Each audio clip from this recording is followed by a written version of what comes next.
إذ قال يوسف لأبيه يا أبت إني رأيت 11 كوكبا والشمس والقمر رأيتهم لي ساجدين.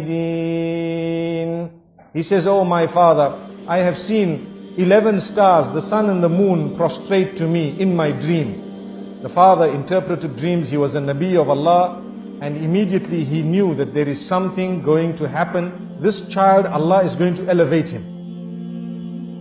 But the father chose to speak in a different way to the child, to say, be careful, there is something known as jealousy that can overtake anyone, even the best from amongst you. Something known as jealousy that can overtake even the best from amongst you. So be careful what you tell them. Do not relate this to your brothers. I want to stop for a moment and talk about Instagram and Facebook and your little profile pictures for 1 second. Everything that happens in your life, you take a nice picture of it and push it up. Doesn't it happen nowadays? Watch out, be careful. People are suffering and struggling. Why? Al-aynu haqq. You need to know this. The evil eye is the truth. The hadith says, you are inviting people to have the evil eye on you. Look what I ate. Wallahi, I've seen people's profiles. Every meal, they change the picture. Why? Because I had turkey. Wow. Did you have turkey? They say, I had this lasagna. And you need to know how to pronounce it as well, and how to spell it as well.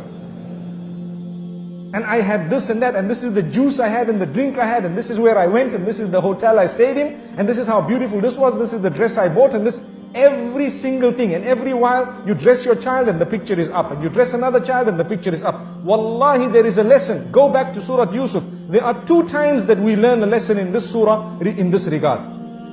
One was when the brothers were all entering into that particular palace, or into the ministries, in order to get their food. The father says, enter separately. And one of the reasons mentioned in the books of tafsir is so that the people's eye does not catch you all and does not affect you with the evil eye.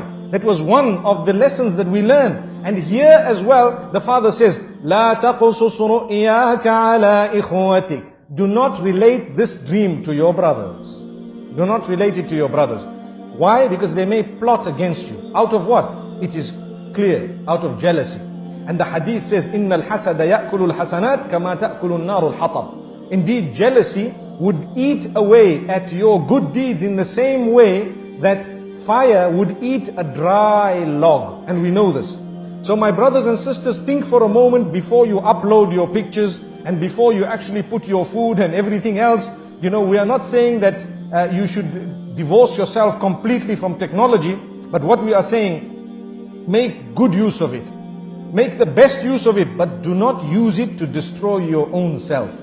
You can tell genuine people sometimes some goodness you've been in, but it does not have to be everything. Because let me be honest, you send 1, 2, 3, 10 pictures, and some people who see it are wishing for it all their lives, working towards it, and you have it with so much ease.